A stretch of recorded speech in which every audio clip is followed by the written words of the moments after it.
Hi, I'm Julie with Heart Mind Chi Healing Arts. A few days ago, we started the Own Your Awesome 10-Day Love Your Body Challenge. And leading up to it, I was very excited and enthusiastic and really tuned in to my awesome.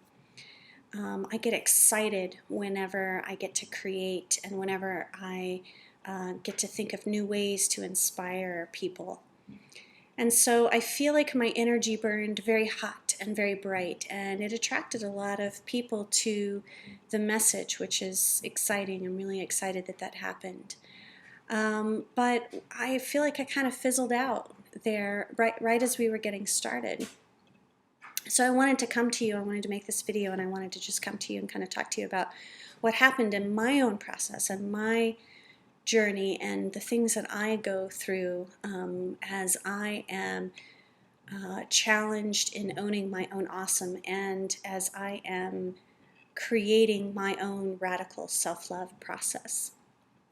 So like I said, my energy burned really hot and bright leading up to the event with all the marketing that I needed to do, and it felt really good to think of new ways to inspire and to call people to action and bring them in. And then I had a spreecast on the Friday before we got started, and you may notice that I haven't reposted the link to that spreecast. And one of the reasons that I haven't is because I had some technical difficulties during the spreecast.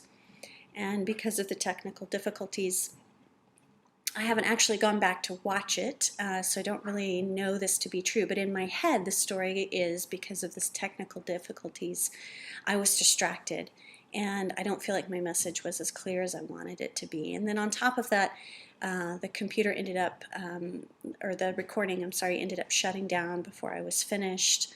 I was almost finished, but before I was finished. And so there was a lot of, in my mind, failure around that spreecast.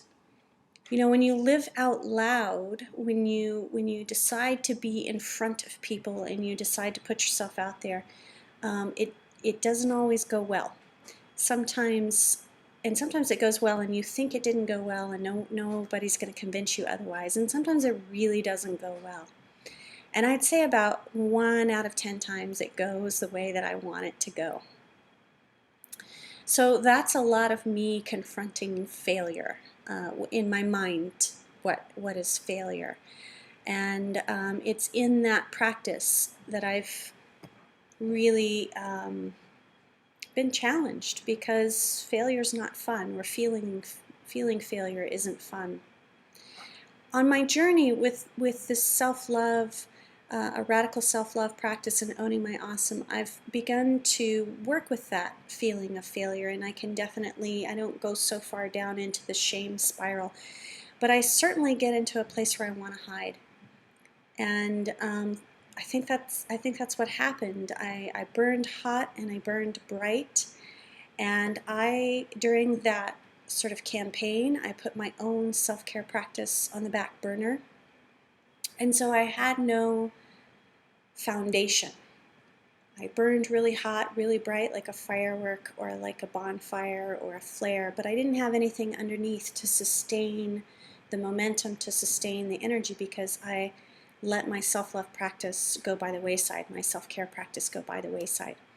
I started putting myself lower and lower on the list and started giving more and more energy out without anything to sustain that. And so that's what happened. I got to the spreecast. I didn't have a whole lot of energy or clarity. I didn't have a good solid foundation underneath me, and the technical difficulties threw me off. And then I wanted to hide. That, coupled with the fact that I was already tired. I'd burned everything that I had. So I wanted to hide. I was tired. I had already kind of pre-prepared some things to go on Facebook and come up on their own, and so I felt like I could just sort of walk away for a little bit. And so it probably felt like that. It probably felt like that to you, that that things sort of fizzled out. And for that, you know, I'm sorry if that was your experience. I'm not sorry that I decided to take care of myself, and I definitely learned from this process. I will also admit to you that my fraud story, the idea that I'm a fraud, definitely got activated there too, because here I am telling you to put yourself first, and then in this whole campaign leading up to it, I didn't do that. So why am I bringing this to you? Why am I doing this little confessional here?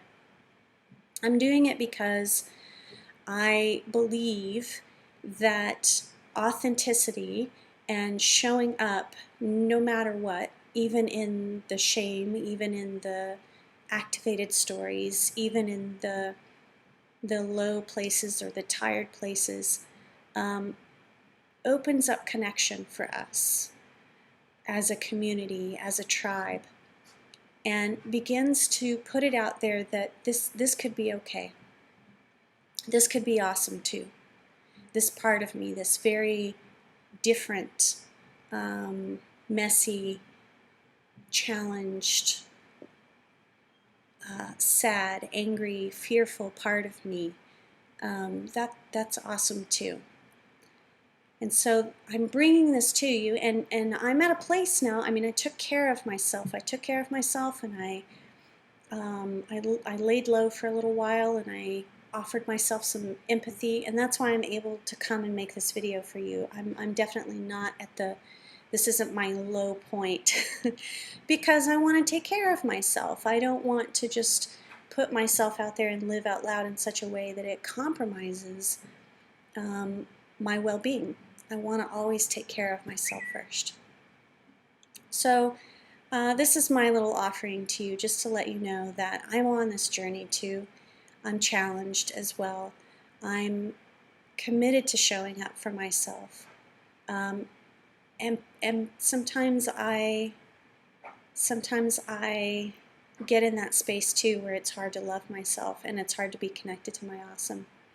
And what's great about that is I know that I have tools, but beyond that, I have resources. I have a team of people that I can call on. I have colleagues that I can call on. I have a coach. I have a therapist. I have an acupuncturist. I have a whole team, a whole resource team that can help me out, because we're not meant to do this alone. We're meant to do this in relationship with people. So I have loved ones that help me, and I'm so grateful for my entire resource team, for my whole tribe.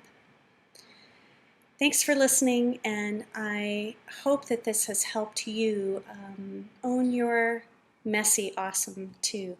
Thanks.